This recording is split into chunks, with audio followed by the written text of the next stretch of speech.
A movie though that we don't know when it's coming out, although Neon has already picked it up, so it's probably going to get a decent release at least, is Enys Men, a Neon, film okay.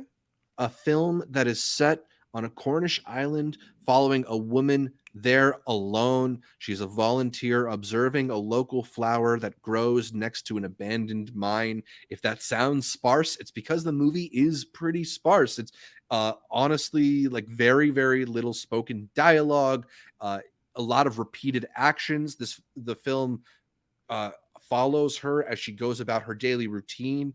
And part of what's really interesting about it is you see how she goes about it again and again, and then a small thing changes, and then another small thing changes, and you see how things begin to grow and unravel and grow gradually more interesting.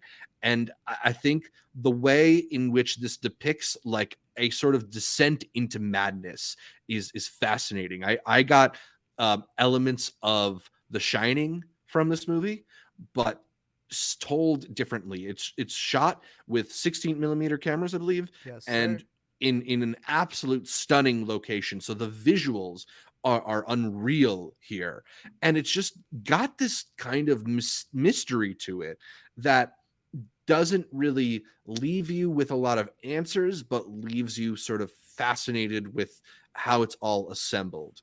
I didn't love this one, but I think there's a lot to like about it. Yeah, no, we left with like a dozen theories a minute trying to connect certain things and what something meant.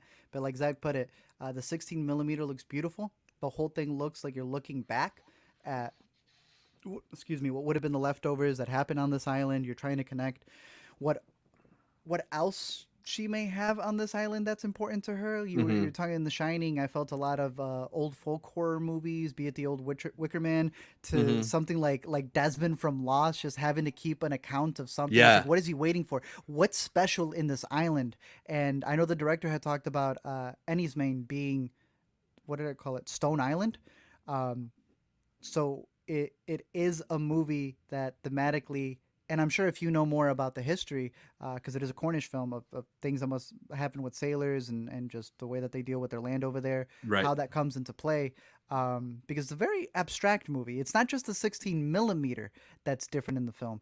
The sound is also recorded the same way they would have recorded sound back in the 70s, if I'm not mistaken. And so you have a lot of reverb, Yeah. or someone will speak and it'll be a little delayed, and that effect puts you in a trance where while I'm super confused, I don't even know if I'm liking it, you're feeling something. And Yeah. it's a short movie, but there's a lot of jump scares, a lot Yeah. of random noises that come out of nowhere, but some very visceral shots and a lot of things that they do with lighting that that I thought were very effective. So, if you are a horror aficionado, this is one to have on your radar. If you're more into mainstream horror, this may not be it for you. But again, they're pitching it more as a Cornish folk movie than they are a Yeah. horror movie. There's supposed to be a lot of layers that I'm looking to dig deep into. Yeah, if you're into the A24 style horror movies, if you're into maybe like European giallo films and stuff like that, Has to. there's definitely a lot to like here, even if it is a little bit serious.